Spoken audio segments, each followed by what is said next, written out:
Magandang gabi mga televiewers. Yan na naman kayo sa bagong episode ng Word of Last Word. So, kayo sa akin paglalakbay sa paghahanap ng kasagutan.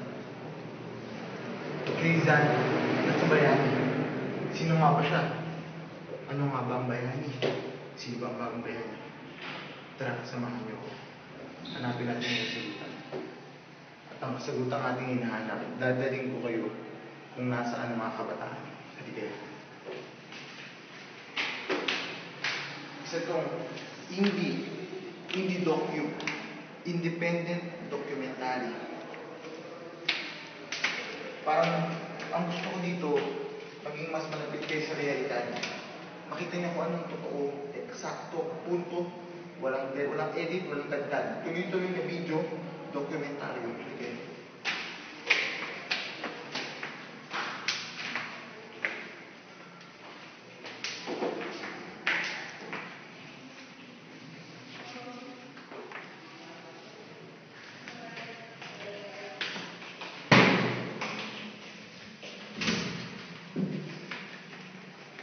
Tumuli kayo sa aming bahay. Pasok.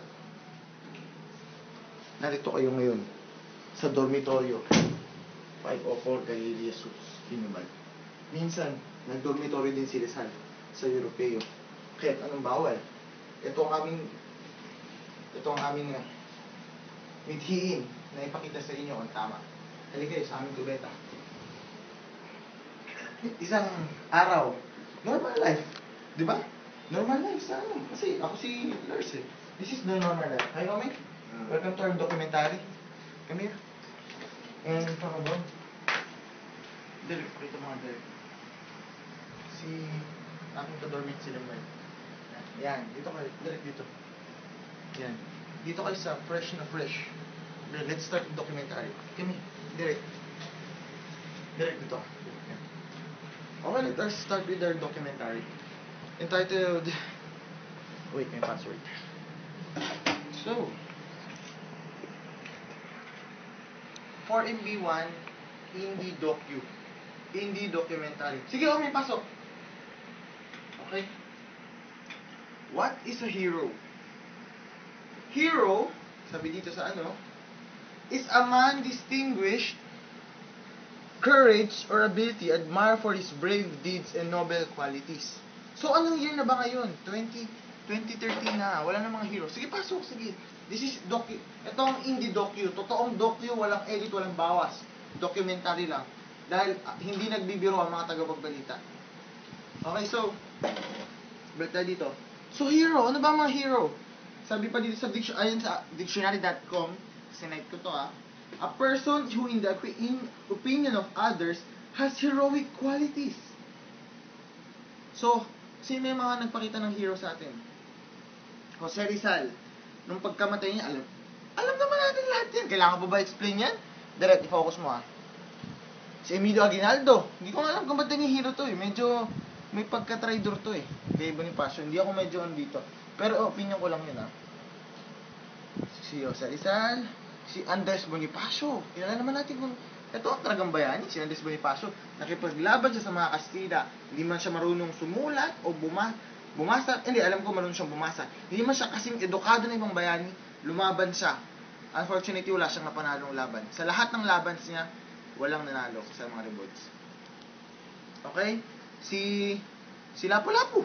Unang Pilipinong bayani na lumabang kay Magellan. Focus nga direct. Okay? Next, si Apolinario Mabini. The Great Plebeian.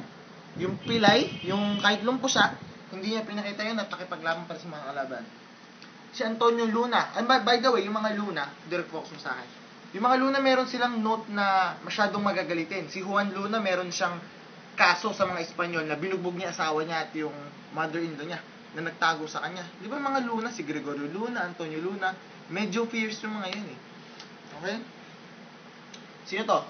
Si Francisco Balagtas. Hindi niya nakilala siya pero alam ko siya yung nagsulat ng Florante at Laure. Okay? Tapos, si Manny Pacquiao. Bayani nga ba siya ng Pilipinas? Focus mo nga direct. Okay? Direct balik mo. At yan ay nasa sa inyo na.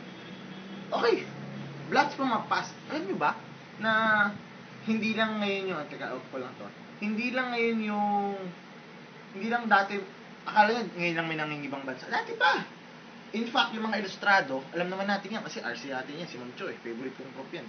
So, yung RC natin, ay yung RC, yung ilustradong to, sila yung mga mayayaman na mga Pilipino na nagpunta sa Espanyol upang mag-aral. So, parang in a way, ano na sila, parang, siguro, OFW? Hindi naman, parang sinapakita ko lang na, dati pa lang, may nangingibang bansa na. Yun lang yung point ko. Okay, next. Who is the new hero today? Sino nga ba mga bagong bayani ngayon? Sa tingin niyo ba may nakikipaglaban pa sa mga Kastila, sa mga Amerikano? Wala na! Ang laban ngayon sa ano, hindi na dugo at sandata. Pera na. So, sino yung mga bagong bayani natin ngayon? Mga OFW. At yan ang focus ng aking dokumentaryo. Short documentary for 10 to 15 minutes. Okay? So, dito nga tayo direct para maging iba yung perspective. Okay, so... Okay, so... Ano ba ang overseas Filipino workers? Direct kita ba yung ano? Yung... Overseas... okay. So, overseas Filipino workers. Filipino origin who lives outside the Philippines. This term applies to the Filipinos who are both, itutok mga direct, indefinitely as a citizen, permanent resident of a different country. So, alam naman natin kung anong meaning ng OFW, di ba? So, sila yung mga Pilipino dito sa mga Pilipino na nagtatrabaho sa abroad upang magkaroon ng mas magandang salary, income. Kasi wala nga sa Pilipinas eh. At alam nyo ba guys, na hindi na sila tawag na OFW. Ang tawag na pangalan na sa kanila ay OFI or Overseas Filipino Investor. Yun ang sabi ni President Gloria Macapagal Arroyo. Hindi na sila workers, investor na. Kasi nga naman, di ba?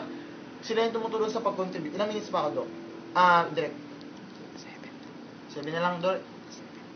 Okay, so, ano ba yung mga nakikita natin sa balita? Puro Pinoy puro OFW patay sa Lebanon, 3,800 doctors kailangan sa Oman, Jordan, nasa 2,500 Pinoy sa UAE, nagbabalik. Puro OFW eh. So, bakit hindi dito tayo mag-focus sa mga bagong bayani? Alam na natin yung kay Rizal, puro Rizal. I mean, dapat natin igalang si Rizal, pero alam na natin yun eh. Dito tayo mag-focus sa mga yung laban na nangyayari ngayon. Maging realistic tayo. So, ito yung mga Pinoy na nakatulan ng bitay sa Saudi Arabia, makakalain na. Dapat dito tayo mag-focus. Yung mga Rizal, idolo natin sila. Pero ang buhay, ang mas priority. Gawin natin idolo yung nakaraan. Okay, next. Pamili sa OFW, sa mga ang point ko lang dito, balita ka namin ng OFW, okay? So, gaano ba kahirap pag OFW? So, alam niyo madaming forms, direct kita ba, direct?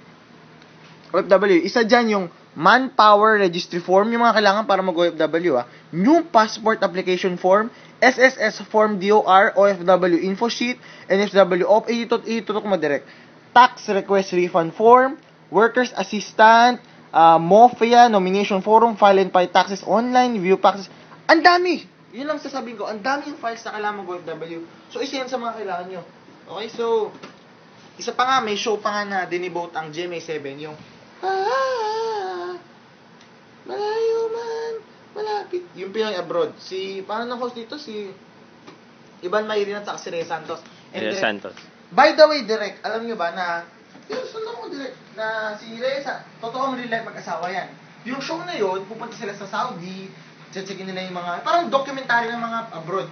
Unfortunately, tumagal lang ng isang season yung ano nila. So, 2005 to 2006. So, dito na tayo. Tingnan naman yung comedy, Bantayog ng Bayani, OFW, Hari ng Padala. Tapos, yung mga bayani, mga OFW, okay? OFW Lane, yung mga masasayang yan. Okay, OFW, bagong bayani. Bakit nga ba sila naging bagong bayani? Bakit? Kaya mo bang iwan ang pamilya mo para pumunta sa ibang bansa? Kasi pag nagdala sila ng pera dito, dadami yung pera yung Pilipinas, di ba? So, bayani sila kasi pinapaganda nila yung ekonomiya ng Pilipinas. So, kaya mo ba magsakripisyo? Di ba ang definition kanina na sakripisyo? So, ganun kailangan magsakripisyo ganun ang pinagsasakripisyo. Hindi nila nakikita anak nila, yung pamilya nila, tuwing Pasko, minsan lang. Kaya yun. So, family benefits. Ano ba ang matutulong ng mga OFW sa Pilipinas? Okay. So, kung makikita mo dito direct, nakita mo yung yung pataas ng pataas, ay sorry, error yan. Yung green, yung mga engine, yung mga professional, yung engine, yung technician, yung mga technician, tapos yung pula yung professional, yan, yung makikita na sa, yan. That's nice, Direk. Okay, pakita mo yung graph, Direk. Yan! So, skip na tayo dyan dahil ligbitin tayo sa oras. Yan, itutok mo dito sa naka-highlight. Sabi ng businessinquirer.net. Okay, thank you for citing. Tapos, in case of the Philippines, about 20 billion remittance. Oh my God! 20 billion remittances? Ang laki ng tinulong ng FW, sabi dito. Facilitated by Bank remittances. However, suspended about 10 million Filipinos working abroad. Imagine, 10 million Filipinos. Ilan bang Filipinos meron sa Pilipinas? 100 million Filipinos. So, about 10% nasa ibang bansa. Oh my gosh, I can tell. Yan, makikita nyo yung remittances. Hindi na natin kailangan i-emphasize. Kitang-kita nyo naman yung trend pataas. Di ba? So, no much causes. Bakit nga ba sila ng ibang bansa? Anong cause nun? Unang-una, taghirap. Diyos ko po. Alam na natin tong kasagutan to. Ang daming naghihirap. Kailangan pa bang mag-abroad? Oo. Ano sweldo ng mga katulong dito? Mura. Pag pumunta sa abroad, malaki. Kaya nga may kanta si Black 9, di ba? Napakaraming guru di. Alam niyo yan eh. So, taghirap. Bakit magtsatsaga ka sa Pilipinas kung may mas malaki sweldo sa abroad? Yun nga lang swertihan. Minsan, malas yung amo mo, bugbugin ka. So, isa pa. Taghirap, okay? Disadvantages. Ano ba ang disadvantages? Broken family. Ayan. Isa yan sa mga naghihiwalay yung pamilya. Dahil sa wala yung tatay, wala yung nanay, broken family. Brain drain, isa pa yun, focus mo yun. Brain drain, bakit? Yung mga doktor na magagaling, nasa ibang bansa. Nasa ibang bansa, di ba? Asan ngayon yung mga doktor na kailangan dito? Wala. Brain drain, yung mga engineer, kaya papalpak ng mga flyover dyan. Sabihin nyo maganda yun, nasa ibang bansa na eh. Paano pa? Na-brain drain. 12 years, sabi dito. Statistics nga na, okay, wala tayong time. Brain drain. Sabi ng Inquirer, by the way, yung kanina, Inquirer din, ito, Manila Bulletin. Brain drain din. Ano ba? Brain drain na brain drain. Okay, in exchange of pain, ano ba yung medyo pambawi ng mga OFW? Una-una, appliances. Pag OFW ka, alam mo yun, may balikbayan boxes, napakaganda ng TV, electric, kompleto lahat. OFW yan eh. Kasi siyempre, since wala sila sa pamilya, doon na lang sila bubawi sa mga material. Wala nang magawa eh. Okay? Laruan sa mga anak. Matagal mong di nakita anak mo, pag uwi mo, Diyos ko, lalulunod na mga laruan yan, hindi mag-asawa yung anak. Sa asawa ng pambawi kay Mrs. Alahas. May magagawa pa ba si Mrs. Bigyan mo ng 12 garage gold? Wala na, masaya na yun. Okay, possible alternatives. Ano ba? Tingnan nyo sa DepEd, tutok mo yung direct ka. Nakita mo yung DepEd, hindi din mabasa yan, 2.92.7 billion ang budget ng gobyerno sa DepEd. So, anong point ko dito sa Educate? Anong point ko dyan sa kolehiyo? Gawing mas maganda edukasyon sa Pilipinas kung gayon, competitive lahat ng mga doktor dito. Kung mabawasan man ng may mga doktor pa rin tayo dito. At bakit ka ba mga ibang bansa? Napakaganda ng halimbawa, ang purpose ko kasi, halimbawa, bibili ka ng sasakyan. Kung edukado ang mga Pilipino, bakit ka pa bibili sa ibang bansa? Dito ka lang sa Pilipinas. Magaling yung mga engineer natin dito. Nabibrain drain lang kasi. Ano pa? Business. Mag-business ka lang kung hindi. Kaysa na mag-abroad ka pa, magnegosyo ka na lang. Yung mga Pilipino, tangkilikin nyo ang produktong Pilipino. Hindi yung tatangkilik kayo ng ibang produkto. Kasi, ilang minutes pa direct? Papahabol ko na lang to. 14 minutes na. So, mag-business ka na lang. O kaya, may product sa Pilipino, mas tangkilikin nyo yung kaysa sa ibang bansa. Okay, by the way, our group is 4MB1, Emilio Escobar, Lars Ben Hayahay, Arvin Santos, Elmar Lactawan, Alexa Garcia, and Luis Migraso. That's all. Thank you. Good night. This is Word of Lars.